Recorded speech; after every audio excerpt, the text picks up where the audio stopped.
Hey, welcome to On Second Thought today. I wanted to give a brief disclaimer before we begin.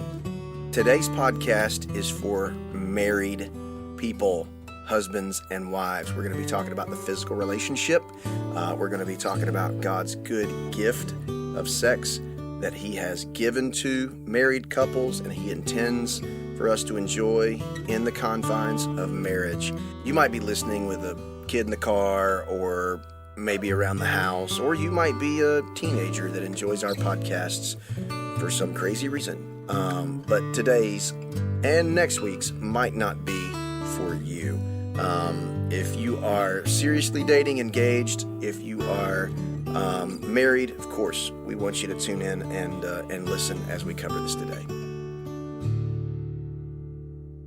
Hey, welcome back to On Second Thought. Thanks so much. Faithful, loyal listeners, our fans. Really, I should say. Are you trying to speak this into No, fruition? Austin showed me the chart. It's through the roof, but everybody likes you. They want you to do the podcast, and I just need to sit here and be quiet. So, welcome back, faithful, loyal millions of listeners that are tuning in to On Second Thought today with Stephanie Perdue, the one and only famous Stephanie Perdue.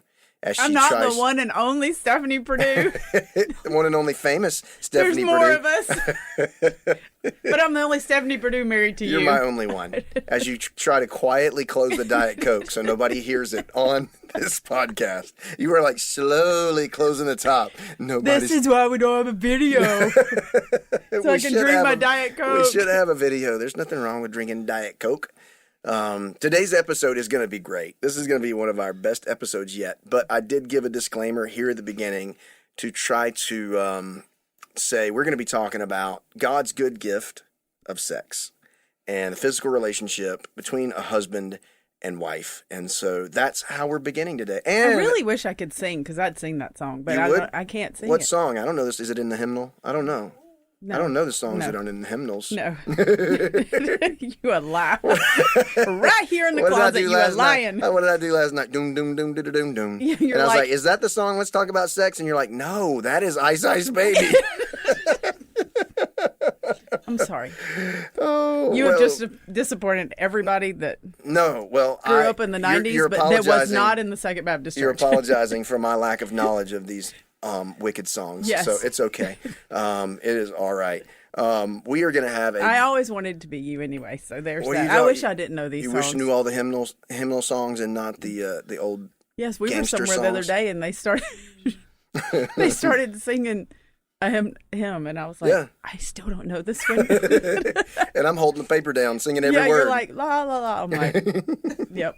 I'm just going with it. My thing has always been like I grew up at Second Baptist, and so we sang, which is a great church. Oh yeah, of course I'm pastoring here now. We love it, but it was they were like, well, you know all the hymns. I was like, yes, but only the first, second, and last. The third verse did not get sung a whole lot. No. Let's stand and sing the first, second, and last, and then Pastor Gary would lead us in the hymns. So I do want to get on record. We're going to talk about something great today, and. Yes, it's great. It's God's great gift, God's good gift. But this was your idea. You said we need to talk about this. Yeah, I'm all about talking about it. Yeah. Because the world talks about it. Why can't the church talk about it? Yes, that's great. There we go. Do you have that in your notes already? Check. The world talks about it. I would say this. The world screams about it. Yeah, and the church is quiet. Yeah, if the church speaks about it at all, it's almost a whisper. And we really need to be... I would say develop, if we don't have, but have and communicate a comprehensive sexual ethic from A to Z. So, sometimes churches will grab onto one thing, whether it's same-sex marriage, or they'll grab onto the gender issue, or they'll grab onto this, or they'll grab onto that. Well, the Bible teaches a comprehensive sexual ethic where sex is God's good gift to be enjoyed in the context of marriage, right? Yes. And any sexual relationship or activity outside the context of marriage is sin. And so that could be pornography, it could be adultery and infidelity, it could be premarital sex, cohabitation. Like this is next podcast. I know, but we're giving the teaser so they'll That's it. tune in to the video podcast next time, right? we're not videoing. See, they could have just seen your face. Look at me like, what? There's not a video podcast. Mm-hmm. So, you've got some notes. Would you like to begin the discussion today? I did. I just said that the church doesn't talk.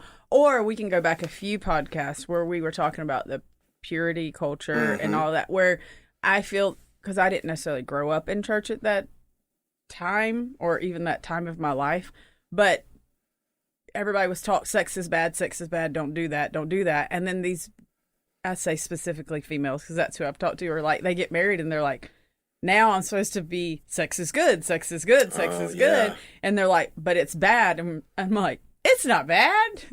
So I think that's why we were talking about purity culture, True Love Waits gets a bad rap per se, is because they couldn't flip the switch when they got married to understand, or they weren't taught sex is a sin outside of marriage, but in the confines, it's a gift. It's something to be enjoyed and between a husband and a wife.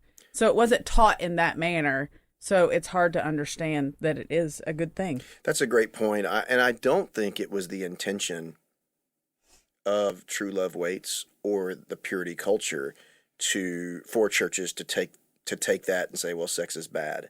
But I do think that many times that was communicated, or even if it wasn't communicated, that's what was heard by some.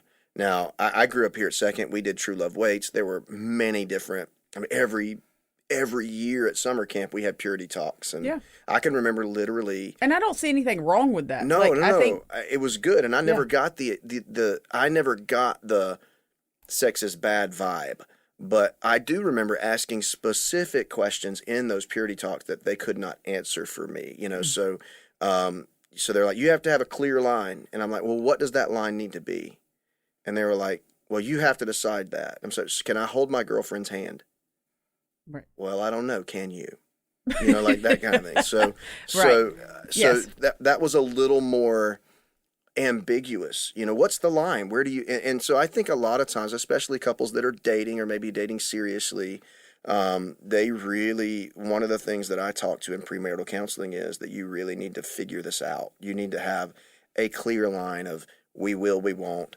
And of course, in the marriage relationship, God intended sex to be enjoyed in the confines of marriage. It is a great gift to be enjoyed in the confines of marriage. But it's like anything that God gives us, if we take it for our own devices and try to take it out of its intended purpose, we're going to use it and abuse it, and it turns into kind of a ugly caricature of what God intended in the first place. Right.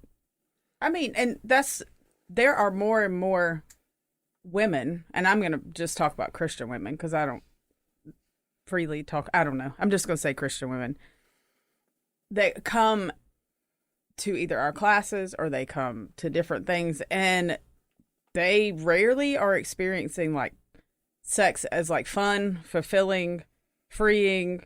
Like it's more of a duty to be, or something to check off. Like if I just check this off, I can carry on with my life. Right. Or, or just writing it off completely. Like I'm not doing that. It's, just something that they don't, and it's too uncomfortable or awkward to talk about. Right.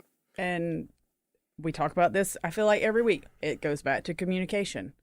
Like communicate those times or your needs or whatever you want. I mean, whatever. That's it ought to be such a big part of the marriage relationship. That's the way God intended it to be. Right. But you're right. Sometimes we've talked to couples and they'll use that as a way to fight, or the wife will use that as a way to fight. Well, I can't get you to do anything around the house, so I'm not going to do this with you.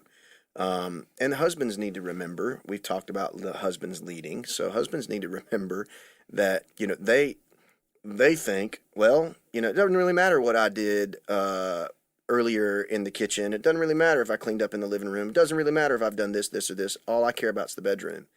And they've got to understand, I think there's a book that says sex begins in the kitchen, but the point is that if you serve your wife in various other ways, she's going to be much more responsive in the bedroom than she would be otherwise.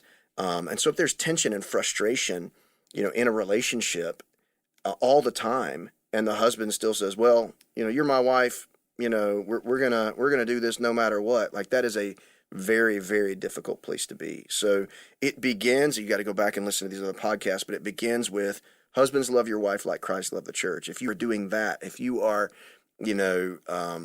loving her, serving her, if you are protecting her heart, if you're leading her, all of these other things then can kind of fall into place.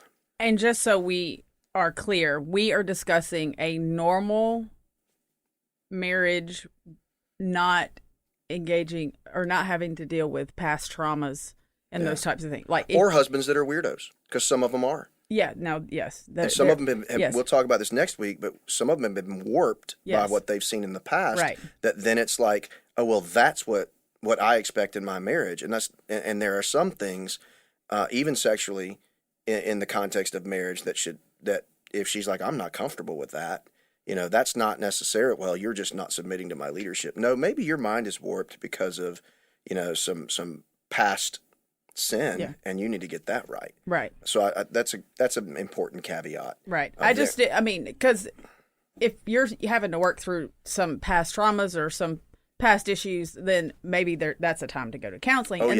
But the goal is to have an amazing sex life. That's the goal. To be able. But if your husband loves you, and even if as a female you've dealt with that, like, you're going to be more free and more open if you're trusting in the person that you're with, and they're doing all of the loving your wife as Christ loves the church. It makes it easier to trust and to be open.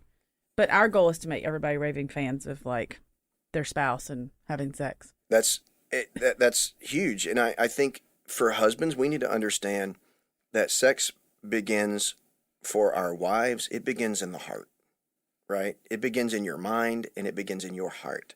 And so it's much more emotional and intellectual. And a lot of times for guys, they just think it's physical. But there ought to be this emotional, personal connection, this,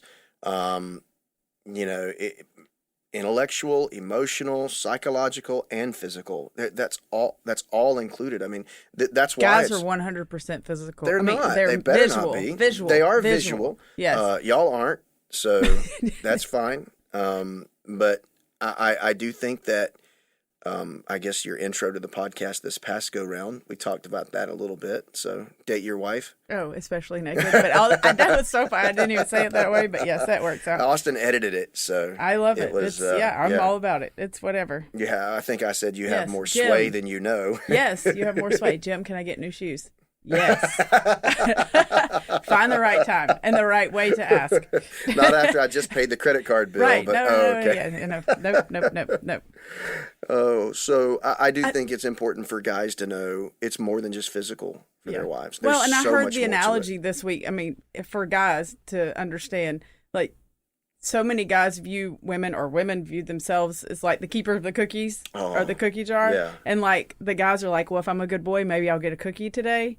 And that's not at all how you should view the sexual relationship. It should be something that brings you closer together because you're one. Yeah. Like, you leave and cleave and become one. So that should be a time of oneness and being together in a different way than you can be with anybody else in the world. The gift of sex should not be used as a weapon in your relationship. And a lot of times, sadly, that's how it's viewed. Right. That's a great analogy. Get your hand slapped if you reach for a cookie. No, and you haven't been a good boy. You haven't been a good boy. And I think we probably should share a little bit about our philosophy. When it comes to the sexual relationship, because early on. See, we need a video. Well, you don't know where I'm going. I'm like, where is he going? Yeah. Well, I'm like, what philosophy is this? Okay, well, we've taught marriage classes and we've taught classes on sex at the church. Mm-hmm. We taught one called the 5 Sex Needs of Men and Women. Yes, his needs, her needs. Yeah, those, and so we talked about how. I just never know where you're going to. You don't know where you're going to put me. Well, good news is we can edit this if you don't like it. But I do think a lot of ladies are surprised to hear when you say, I don't tell him no. Oh, I knew you were going to throw that one out. Okay.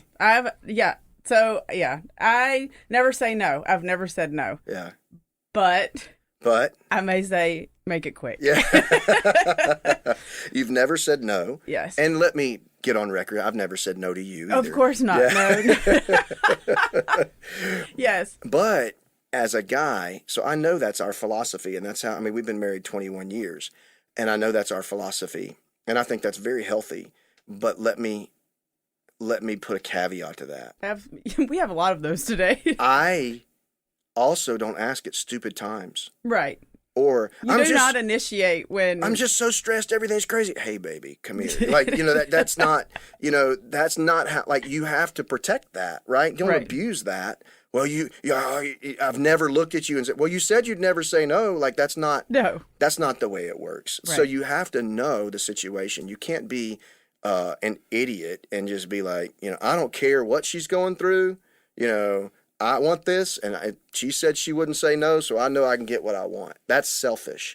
And sex should not be selfish. Oh my gosh, like anything else in marriage, I tell couples, if you want one key, if you just said, give me one word that's going to help me more than anything, the word is selflessness. Right. Be selfless in every area, and especially in the sexual relationship. Yeah, I mean, I always tell women, if you've hit 72 hours and you haven't had sex, he's totally thinking about it. He was probably thinking about it at 24 hours, but at 72, like, it's time to start rolling, sister. Like, it's time to roll it out. And they probably roll their eyes at you. They probably do, or they just, but I'm being honest. Yeah. And that's just and if not, then maybe there's something that needs to be checked out with him medically, and that's also a totally different issue in itself. But a normal, regular, young male is thinking about the sexual relationship. Right. Quite often. Yeah. Yeah. And that's different for females. Yes. And God, God made us different. And I think part of the reason is we talked about the chase, right? So with us, even in the sexual relationship, there's still that chase. There's still that, hey, I'm pursuing, I'm trying to learn you, I'm trying to figure it out, and you've always said it's a puzzle. Just because something worked doesn't mean it's going to work. Just because something did doesn't mean it's a puzzle. And I think that's one of the reasons God created it that way, because it's not like a guy says, oh, I got this figured out, piece of cake, Yeah. And I'm always trying to win your heart and learn about you in that way as well. Well, and I think, and some people can get swayed, or I don't know. Anyway, you come up with words better than I do. Because when you first get married, all the excitement and we can do this anytime we want, and let's just do it a million different ways. And then there's practice. But then, we're 20-something years into it, and we are not trying to prevent children anymore. Mm-hmm. And I'm like, this is way better than when we first got married. I'm like, yes. But, and it takes time. Yes. We've been together all these years, and we know each other. Yeah. And we know it works. And I feel like people just throw in the towel, or they quit trying, or they just think it's boring. I'm like, how could it be boring? You're loving somebody more and more every day. You're growing closer to each other. If you're growing closer relationally, intellectually, spiritually, emotionally, if you're growing closer together, you ought to grow sexually as well. And so that means, you ought to be able to grow and advance in the sexual relationship. And I'm in my 40s, you're in your 40s. We've been married 21 years, and our kids are going to hate this, but it's better than it's ever been. Yeah. So that's the way it ought to be. That's the way you ought to. We told kids not to listen. So. Well, yes, I probably should have put Perdue kids. If you're listening, you don't want to hear that. But I think now too, being able to be spontaneous at times, or even plan at times, or even, there's so many different ways that you can, as a husband and wife, grow in your sexual relationship. That's really important. And it comes in seasons, just like life comes in seasons. Like you said, sometimes it's spontaneous. Right. Sometimes it's planned. But I think spontaneous is not like the movies either. Like Hollywood, movies, music, our entertainment culture has so warped what sex is or means, that so many people in our culture today think, well, that's one of the first steps in getting to know somebody, to see if we're compatible. We need to we need to just cross that bridge so we'll even know if we work. And man, that's such a backwards way. Devaluing of what God intends for sex to be in a relationship. Yes. So here's a question for all of our listeners to answer. I mean, not like right out loud, but in their own minds. So how would they describe their sex life? Amazing, hit or miss, cold, non-existent? Is there more dread or unsatisfaction when you think about sex? Because like the whole goal is for it to be good because it's a gift. I mean, there's a whole book in the Bible devoted to sex. Song of Solomon. Yes, and there's a lot of It's in there. God created that. I mean, it's He that's wrote a book about it. Right. And I mean, I think we've kind of discussed this, but there are a lot of married men frustrated and at a loss how to get their wives more involved. And what does that look like?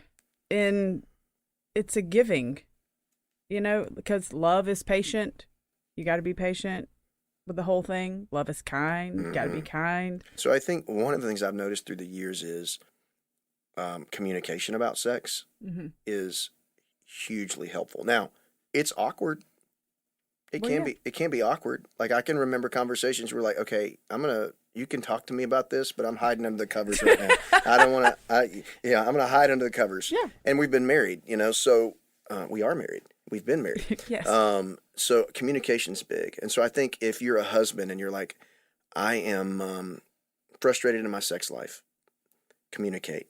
And so I think to be able to say to a wife, hey, this is my expectation here in the sexual relationship, but it's possible that I haven't been fulfilling your expectations in other areas. And so I want to know, how can I fulfill your expectations in some other areas selflessly and lovingly so that we can get to some of my expectations in this area. And now you got to be careful because you don't want it to be like, well, people got some weird expectations lately. Or like, I wash the dishes, you got to do this. Like, that's not what I'm saying. It ought to be a selfless act of love and service. And then if you're a wife and you're thinking, well, I want to have a healthy sexual relationship, but he's so mean to me, or he's been struggling with something for so long, or he doesn't do anything around here. The only time he talks to me is when he wants my body. Okay? You got to communicate about that. And communication is the breath of the relationship. You don't communicate, you suffocate. And that includes the sexual relationship. And so you need to talk about it. Some of the best conversations we've had through the years lead to more enjoyment and a better sexual relationship. And so they can be awkward. You may say, we're going to talk about this, but I'm going outside and I'm going to call you on the phone. I don't want to see your face. Like you may say, we're going to text about this. Well, okay. So what about the woman who is like, my body has changed and it doesn't look like it did when we first got married. Yeah. Or my body looks better than it did when I first got married. Not mine, but some people might. Yes, it does. And so yes, it does. I've had 5 kids.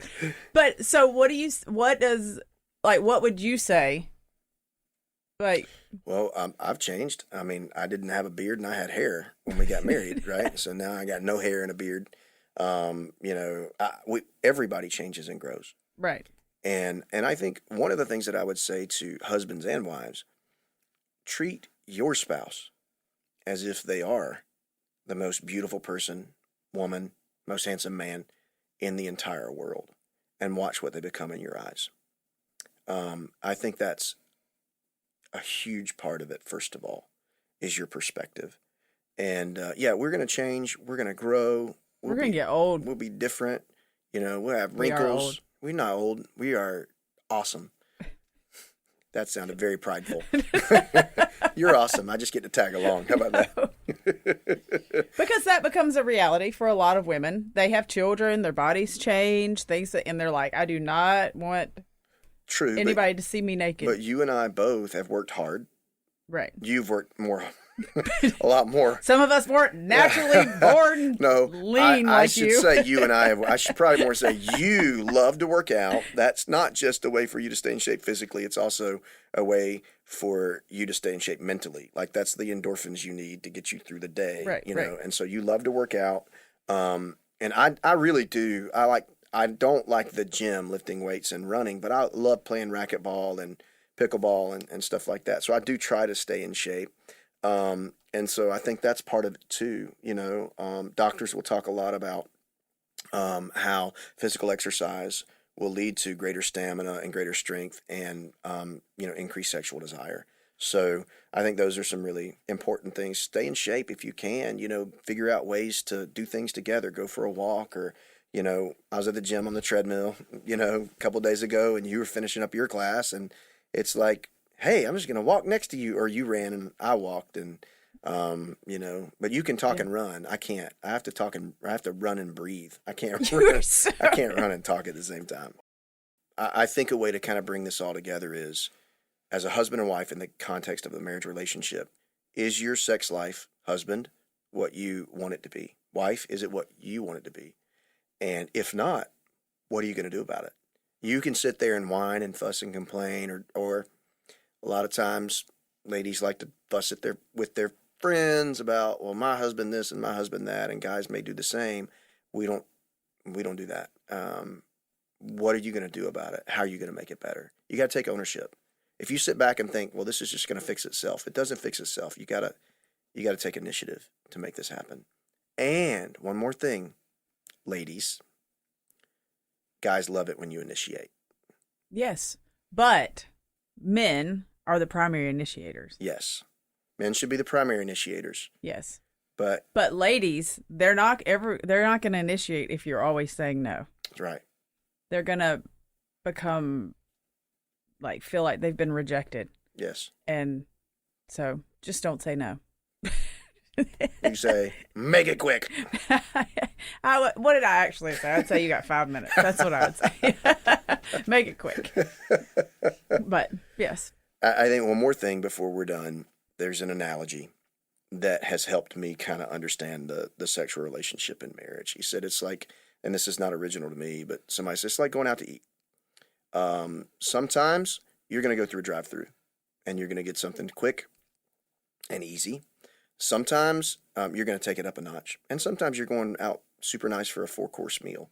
And you can't expect every sexual encounter in your marriage to be a 4-course meal. But it also better not be a drive-through every time either. Right. And so thinking through that and trying to there better be some 4-course. Is it 4-course or 5-course? You can tell how fancy I am. I don't know. But it could be, you can't expect it always to be, the experience at the nicest, most fancy restaurant where you're there for 2 hours and, and you can't always expect it to be the McDonald's drive-through. Right. Dun, dun, dun. I don't like McDonald's. The Chick-fil-A drive-through. How about that? Quick and efficient. Gets the job done. Yeah, but sometimes I get my order wrong. So. I have never gotten your order wrong.